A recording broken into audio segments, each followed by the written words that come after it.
IMTAR take Hyderabad की ये company कल से इसका आईपीओ खुलने जा रहा है और कुल मिलाकर 574 से 575 रुपए का प्राइस बैंड रखा है और 26 शेयरों का न्यूनतम लॉट है जिसमें आप अप्लाई कर सकते हैं। 14,950 रुपये आपको देने होंगे और 123 करोड़ का तो फ्रेश इशू है और 473 करोड़ का ऑफर फॉर सेल है। ये आपके लिए आईपीओ खुलने जा रहा है। कंपनी के मैनेजिंग डायरेक्टर और प्रोमोटर श्रीनिवास रेड्डी साहब हमारे साथ कार्यक्रम में शामिल हो रहे हैं। रेड्डी साहब, गुड मॉर्निंग, स्वागत है आपका। सबसे पहले बहुत बहुत धन्यवाद आपका सर, वक्त निकाला आपने आईपीओ के वक्त और हमसे बातचीत की। पहले ये बताइए सर कि आपकी कंपनी करती क्या है, बिजनेस क्या है आपका, पहले मैं बिजनेस समझना चाहता हूँ। हमारा कंपनी बेसिकली नीश एरिया में है, न्यूक्लियर सेगमेंट, स्पेस, डिफेंस और क्लीन एनर्जी में काम करते हैं हम। ये ऑलमोस्ट 50 साल से हम न्यूक्लियर और स्पेस का गवर्नमेंट ऑफ इंडिया ऑर्गेनाइजेशंस को सप्लाई करते हैं वेरियस प्रोडक्ट्स एंड ये दिस आर द सेगमेंट्स हम काम करते हैं अभी। तो बेसिकली आपके 3 सेगमेंट हो गए जो मैं समझ में आ रहा हूँ। एक तो हो गया आपका न्यूक्लियर एनर्जी में, एक क्लीन एनर्जी, ठीक है सर, और तीसरा आपका हो गया स्पेस और डिफेंस। तीनों में से कितना कितना रेवेन्यू किस सेगमेंट से आता है, जरा वो समझाइए। एक्सपोर्ट से जो क्लीन एनर्जी करते हैं ऑलमोस्ट 50% अबव हमारा रेवेन्यू आता है, बाकी पूरा इक्वली प्रोपोर्शनेटली स्पेस, डिफेंस और न्यूक्लियर में आता है। करेक्ट। तो 3 अलग अलग से आपके तरह के बिजनेसेस हो गए, इन तीनों में से अलग अलग रेवेन्यू आ रहे हैं। अब एक चीज़ मुझे बताएं सर कि 50% से ज़्यादा आपका एक्सपोर्ट है, राइट? और एक्सपोर्ट आपका मेरे ख्याल से एक ही सबसे बड़ा क्लाइंट है, ब्लूम एनर्जी, करेक्ट? तो ये कंपनी के साथ आपका किस तरह का टाई अप है, किस तरह का बिजनेस है, और एक ही कंपनी पर आपका मैक्सिमम एक्सपोर्ट है, उस पर क्या कहना है आपका? हमारा टाई अप ऐसा है कि बेसिकली पार्टनरशिप तरीका का टाई अप है। हम जॉइंट डेवलप कर रहे हैं वेरियस प्रोडक्ट्स ब्लूम एनर्जी के लिए, ओवर द लास्ट 9 साल से कर रहे हैं। हमारे लिए भी ये बहुत कॉम्प्लिकेटेड चैलेंजिंग वर्क था। ये फ्यूल सेल टेक्नोलॉजी में 4 साल लग गए थे इसको डेवलप करने में। उसके बाद हम इसको बहुत अच्छी तरीके से रैंप अप करे थे over the years.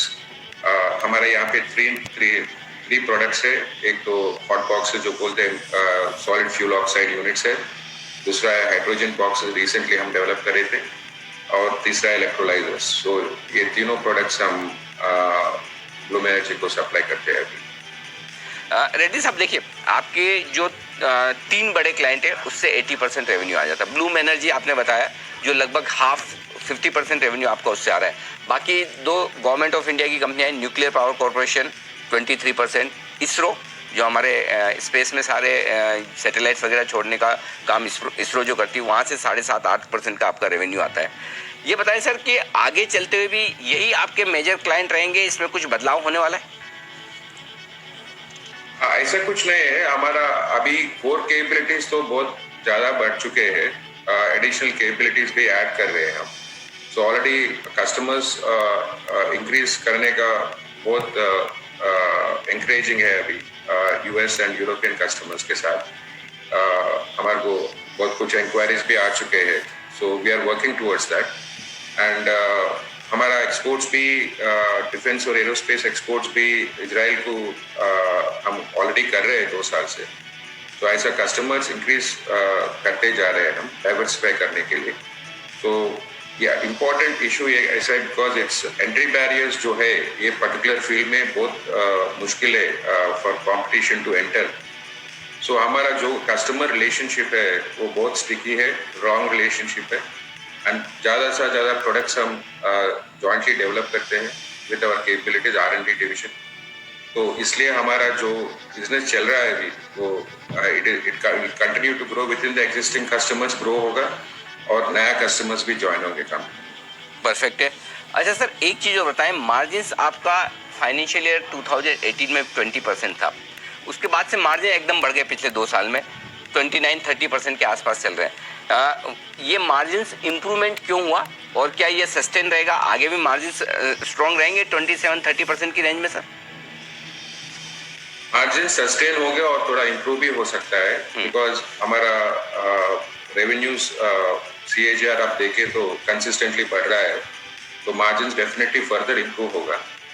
Basically last 2 years में आप देखें तो we are very strongly getting into exports and also domestic numbers भी बहुत अच्छी तरीके से डेवलप हो रहे हैं, बढ़ रहे हैं। तो मार्जिन फ्यूचर में भी सस्टेन होंगे फॉर श्योर, मगर इंप्रूव भी होगा।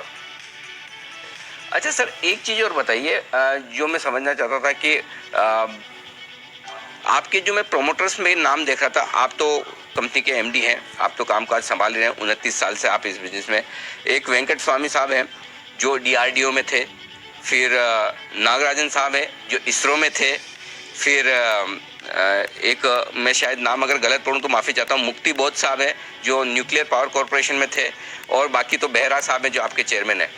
ये बड़ी इंटरेस्टिंग बोर्ड कॉम्पोजिशन है। आप सब अलग अलग कंपनियों में बड़े लेवल पर काम करके आकर फिर एक साथ बिजनेस करें। आपकी कंपनी ये बनाने के पीछे क्या थॉट प्रोसेस रही? कैसे आपने वो आपके जो गवर्नमेंट जॉब्स या इस तरह के जॉब थे उसको छोड़कर आपने सोचा एक बढ़िया नई बड़ी कंपनी बनाई जाए और ये काम किया जाए? जरा उसके बारे में समझाएं। मेन थॉट प्रोसेस ये थी कि कॉर्पोरेट गवर्नेंस के लिए highest priority they for the kind of growth हमारा जो चल रहा है अभी। एंड आप अगर हमारा बोर्ड ऑफ डायरेक्टर्स देखें तो 6 इंडिपेंडेंट डायरेक्टर है, they are the majority in that compare to the promoter directors. इसका हम बहुत ध्यान दिए थे कि ये कंपनी प्रोफेशनली और with highest corporate governance level future में चलना चाहिए। इसका ग्रोथ भी बहुत अच्छी तरह का जाएगा फ्यूचर में भी। So we wanted proper eminent people to guide the company को properly guide करने में। तो we have selected and we have requested all these eminent members to be part of our board and which will company के लिए भी बहुत helpful होगा ये future में। तो इसलिए हम बोर्ड ऑफ डायरेक्टर्स में इंडिपेंडेंट डायरेक्टर्स ज़्यादा है प्रमोटर डायरेक्टर्स। तो हमारा कॉर्पोरेट गवर्नेंस के लिए ये बहुत अच्छा होगा फ्यूचर पे में भी। एंड ऑल्सो कंपनी को सही तरीके से गाइड करना to achieve the growth what we are aiming for, इसलिए बहुत हेल्पफुल होगा। ओके अच्छा, रेड्डी साहब एक चीज़ और बताएं कि 20 करोड़ का आपका वर्किंग कैपिटल था 2018 में, जो अब 60 करोड़ के आसपास हो गया। तो ये पब्लिक इश्यू से जो पैसा आएगा उससे क्या आप वर्किंग कैपिटल लोन कम करना चाहते हैं? क्या फ़ायदा होगा इसका सर? तो बेसिकली हमारा बैलेंस शीट अब एनालाइज करने से हमारा बहुत कम डेट है एक्चुअली। ये कंपनी 50 साल से ब्रिक बाय ब्रिक बिल्ड कर रहे थे फाउंडर्स ने। तो जो भी वर्किंग कैपिटल है we wanted to remove that loan जो है which बहुत कम अमाउंट है वो। बाकी हमारा ग्रोथ इतना we are very having very promising growth, उसके लिए वर्किंग कैपिटल का सपोर्ट के लिए we are raising the funds for that primary. Reddy साहब, जो भी आपका रेवेन्यू आ रहा है कंपनी का वो पूरा मैन्युफैक्चरिंग वाला है, कोई कंसल्टेंसी या ट्रेडिंग वाला बिजनेस नहीं है। सारा कंपोनेंट्स आप ही बनाते हैं और आप बनाकर ब्लूम एनर्जी, एनपीसी या डीआरडीओ, इसरो को सप्लाई करते हैं, राइट? ओके, तो पूरा रेवेन्यू है वो आपका मैन्युफैक्चरिंग एक्टिविटीज है। बढ़िया सर। अच्छा, एक पूरा मैन्युफैक्चरिंग एक्टिविटी का रेवेन्यू है, कुछ ट्रेडिंग नहीं है। अच्छा सर, एक चीज जस्ट आपसे समझना चाहता हूँ, आपकी कंपनी बड़ी इंटरेस्टिंग दिख रही है और मेरे ख्याल से एक अलग तरह की प्राइवेट सेक्टर कंपनी जो मार्केट में उतर रही है। जाहिर सी बात है काफ़ी इन्वेस्टर्स, हमारे जो दर्शक हैं जो आईपीओ में पैसा लगाते हैं, उनका इंटरेस्ट वो जस्ट समझना चाहते हैं इस कंपनी की क्या ग्रोथ हो सकती है, क्या पोटेंशियल हो सकता है अगले 3 साल, 5 साल, 10 साल में ये कंपनी क्या बन सकती है। जरा उसके बारे में आपका विजन बताएं सर। देखिए, हम विजन जो भी ग्रोथ अभी चल रहा है 16% CAGR डेफिनेटली कंपनी सस्टेन करेगी और अच्छा करेगी फ्यूचर में। अपॉर्चुनिटीज बहुत ज़्यादा है ऑन शॉर्ट टर्म पर्सपेक्टिव और long term also. We have a very clear vision. Not only अभी जो सेगमेंट्स है we are going to diversify. मैं बोला था कि will be adding lot more customers. So the growth अभी जो दिख रहा है उससे अच्छा ही करेंगे, उससे ज़्यादा ही करेंगे हम। तो मैं स्पेसिफिक फिगर्स तो अभी डाइवर्ज नहीं कर सकता अभी, मगर डेफिनेटली फॉर श्योर हमारा we are going in the right direction in different areas. हमारा जो प्रोडक्ट्स हम निकाल रहे हैं, लाइक फॉर एग्जांपल हम रोलर स्क्रूज भी बन रहे हैं, इंपोर्ट सब्स्टिट्यूट है, नया प्रोडक्ट निकाल रहे हैं। तो आज we are rolling out lot of new products over the next 2-3 years। तो इससे ग्रोथ बढ़िया रहेगा। Next our vision is to achieve the highest level of growth. तो definitely we are very upbeat about it. Okay, तो ये है आपके लिए पूरा का पूरा आउटलुक कंपनी का MTAR। सर बहुत बहुत धन्यवाद। आपने वक्त निकाला, अपनी कंपनी की पूरी प्लान्स हमारे सामने रखी और आपके आईपीओ के लिए बहुत बहुत शुभकामनाएं। हम उम्मीद करते हैं कि आपका आईपीओ सुपर डुपर हिट साबित हो और आपके लिए और आपके इन्वेस्टर्स के लिए बहुत वेल्थ बनाने वाला आईपीओ साबित हो। बहुत बहुत शुक्रिया sir. Thank you so much.